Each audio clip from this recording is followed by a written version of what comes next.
Welcome back. We've already covered so much, so many, topics so far in this series of videos in support of the NLP training coming up in May.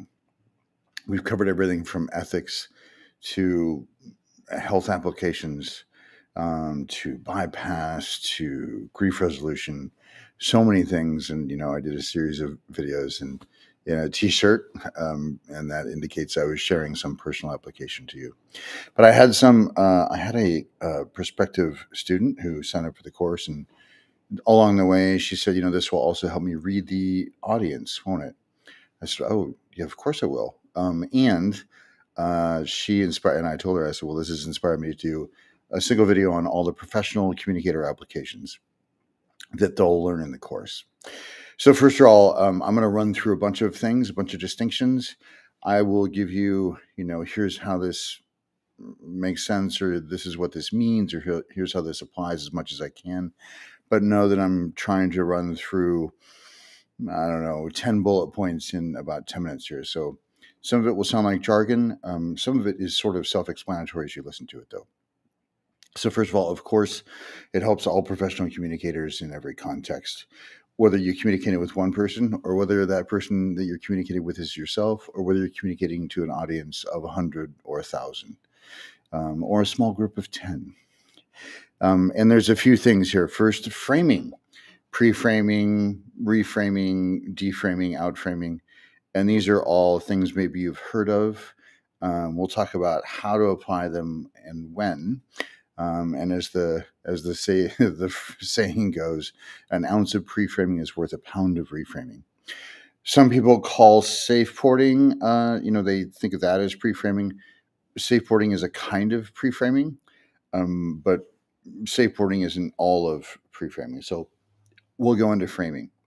We'll go into anchoring, creating associations, whether that's on stage, and I play a video of mimes. And also, and once you watch a mime on stage or a one-person performance, you begin to see, if they're going into a make-believe dresser, you can see the clothes at some point. You know that they're where the furniture is in the room, even though the stage is empty. This is because of anchoring, spatial anchoring. We'll talk about tonal anchoring, so that you can just, and comics use this a lot. They say a thing in a certain way, and then pretty soon they only have to start saying the thing and the audience laughs. It's because they have built in that anchor. And of course, analog marking is another technical communication tool that is used in things like mimes or on stage or like that.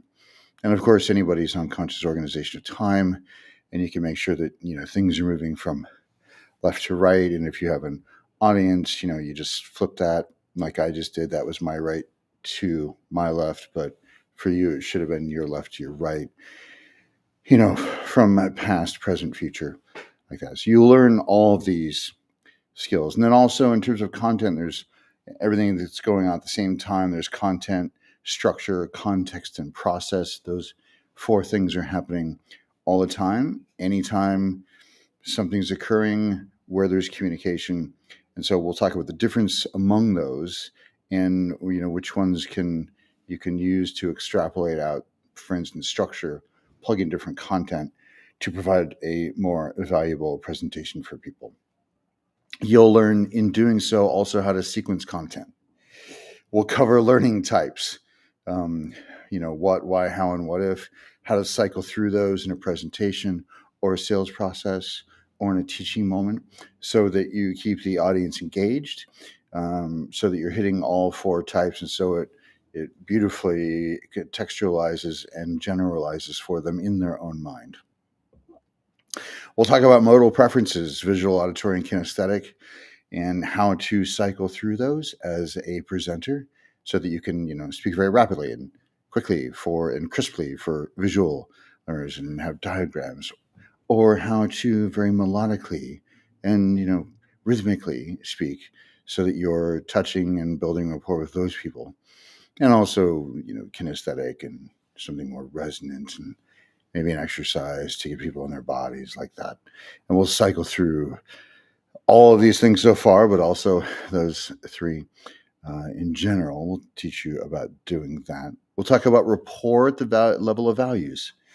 There's a couple things, usually people try to build rapport through I've experienced that as well. This doesn't actually build rapport. It doesn't even demonstrate empathy. Some people are confused by that. Sharing something about yourself almost never builds rapport in response to somebody sharing something vulnerable for them. Expressing that you understand how they feel does. But also, there's all sorts of other ways, non-verbally, to establish rapport when you have zero in common with somebody. Didn't go to the same school, or didn't go to school at all, or don't have kids, have kids. Like, we all try to look for some points of commonality, but this allows you to do this instantly, moment in the moment, and without having anything in common, and you can still build a deep level of rapport with them. This is helpful in that they'll feel safe in a change process. It's also helpful that people just relax and they're more receptive to what you have to offer for them of value. And also, in terms of rapport at the level of values, we'll get into spiral dynamics and how to actually have skillful means in communicating into somebody's values. There's examples and utility for this in marketing, in your writing, and also just understanding people in general in the world in a way that's non-judgmental if they're different from you, but understanding where they are in terms of their stage of value meme. And we all start at stage one, and it's not really about ranking. There is movement through spiral dynamics, so it's important to keep in mind as well.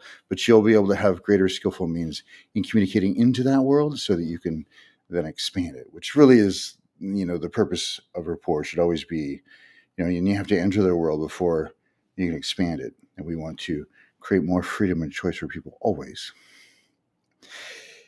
So that's 10 solid bullet points there, or 9, something like that. And really, if you want more skillful means as a communicator, and you want to be able to have more consciousness and choice around the way you're communicating and realizing people are influencing each other all the time. So you have more choice around whether you allow yourself to be influenced or not. But also you can realize where you're unconsciously influencing people, and you can stop doing that. But more skillfully and in service, begin to influence them. But then there's this last thing that I'll talk. We do a whole weekend on ego development, self-esteem, in the integral model as well, and how to integrate that into developing along the self-developmental line. But there's a very important distinction when it comes to professional communicating, and that's separating out personal and practical. And in terms of self-esteem, it's separating out efficacy versus worth, and your value as a human being versus your value in the marketplace. So we talk about how to distinguish those two. This will allow you to hear feedback and to be more effective with whoever you're communicating with. All right. Well, I promised you 10 minutes, and there it is, 9.5. So feel free to ask me any questions you like, by the way. I love questions. In fact, this whole video was inspired by a single statement that somebody made while they were signing up for the course about audiences. So feel free to ask me any questions you like. I've been working with this stuff for 25 years, as a certified master practitioner, and over 500 clients have seen some stuff, done some stuff. And so her one statement pulled this whole archive out of me that I could just summarize for you. And of course, if you're interested in the 7-month training that begins May 14th, feel free to send me a message and I'll talk about what that process looks like. And we'll see if it's a fit for you and your outcomes in your personal or professional life. You know how to reach me. I think you do, right? Yeah, you do.